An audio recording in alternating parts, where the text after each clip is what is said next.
उत्तर प्रदेश की राजनीति में जब भी बाहुबल और सत्ता के गठजोड़ की बात होती है तो सबसे पहले एक नाम जरूर याद आता है, राजा भैया उर्फ रघुराज प्रताप सिंह, जिन्हें लोग प्यार और डर दोनों से राजा भैया कहते हैं। वे एक ऐसे नेता हैं जिनकी छवि हमेशा विवादों, सत्ता, संघर्ष, आपराधिक मामलों में और जनसेवा के बीच झूलती रही है।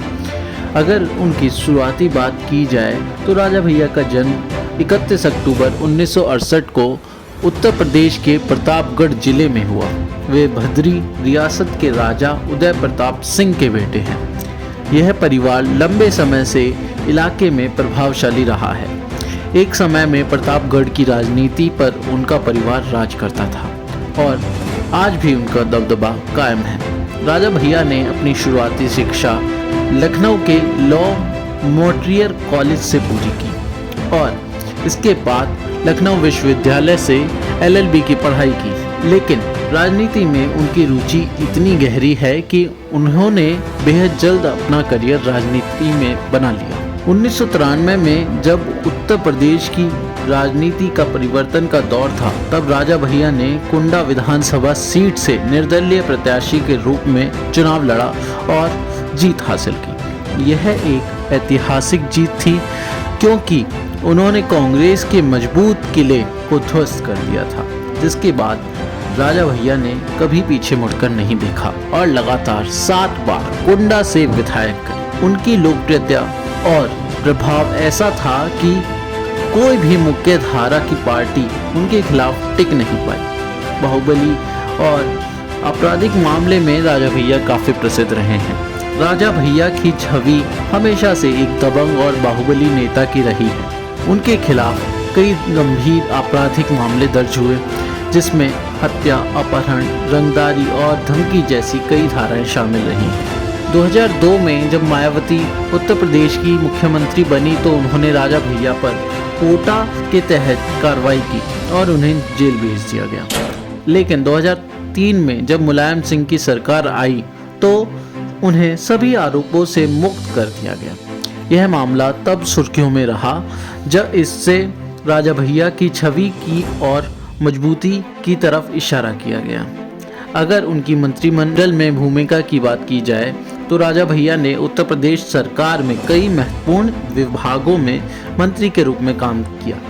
उन्होंने विभिन्न सरकारों में निम्नलिखित मंत्रालय संभाले, जैसे कि खाद्य एवं रसद मंत्री, जेल मंत्री और ग्रामीण मंत्री के रूप में उन्होंने काम किया। 2012 से 17 के दौरान जब अखिलेश यादव मुख्यमंत्री थे तब राजा भैया कैबिनेट मंत्री रहे। हालांकि 2013 में डिप्टी SP जिया उल हत्याकांड में उनका नाम सामने आया, जिससे उनकी छवि को झटका लगा। लेकिन बाद में CBI की जांच में उन्हें क्लीन चिट मिल गई। अगर उनकी संपत्ति की बात करी जाए तो राजा भैया उत्तर प्रदेश के सबसे धनी और प्रभावशाली नेताओं में से एक हैं। उनके पास भद्री महल, जो प्रतापगढ़ का एक ऐतिहासिक महल है, कई एकड़ कृषि भूमि, लग्जरी गाड़ियां और हथियारों का एक बड़ा कलेक्शन और उनकी करोड़ों की अचल संपत्ति उनके साथ है। 2017 के चुनावी हल्फनामे के अनुसार उनकी कुल संपत्ति 14 करोड़ से अधिक थी। उनके पास कई महंगी गाड़ियां, हथियार और करोड़ों की जमीनें हैं।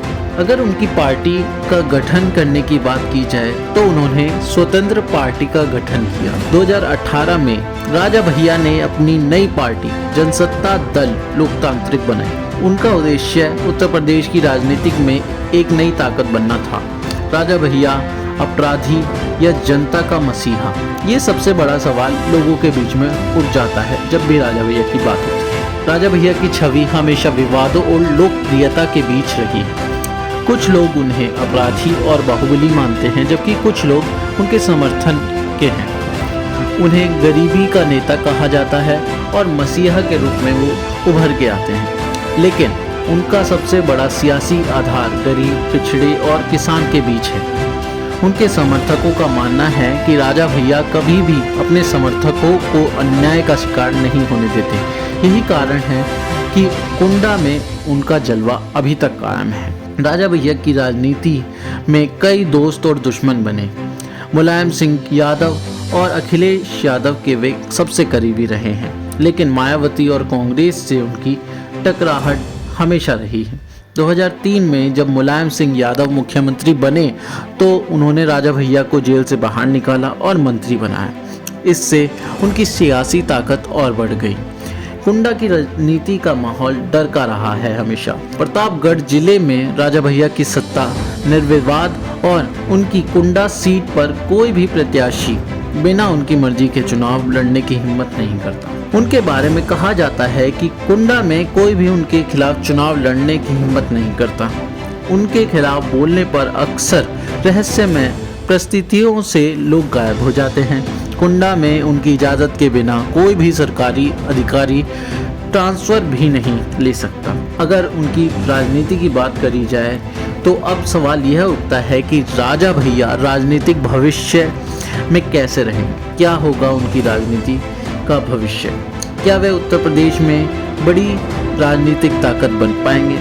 उनकी पार्टी जनसत्ता दल लोकतांत्रिक अभी मुख्य धारा की पार्टी में क्या कोई परिवर्तन कर पाएगी? लेकिन अब इस पर सवाल उठाने से पहले राजा भैया की लोकप्रियता और रसूख आज भी बरकरार है। अगर बात की जाए कि राजा भैया की कहानी सत्ता, बाहुबल, विवाद और राजनीति के एक अनोखे मिश्रण की कहानी है।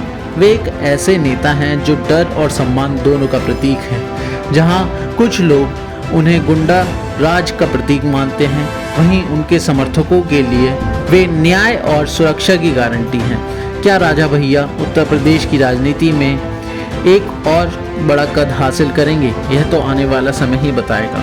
आपको क्या लगता है कि राजा भैया को किस नाम से जाना चाहिए? आखिर उन्हें एक गुंडे के रूप में जाना जाना चाहिए या फिर एक लोगों का मसीहा? कमेंट बॉक्स में जरूर बताएं। राष्ट्रधर्मा से हर्ष की रिपोर्ट।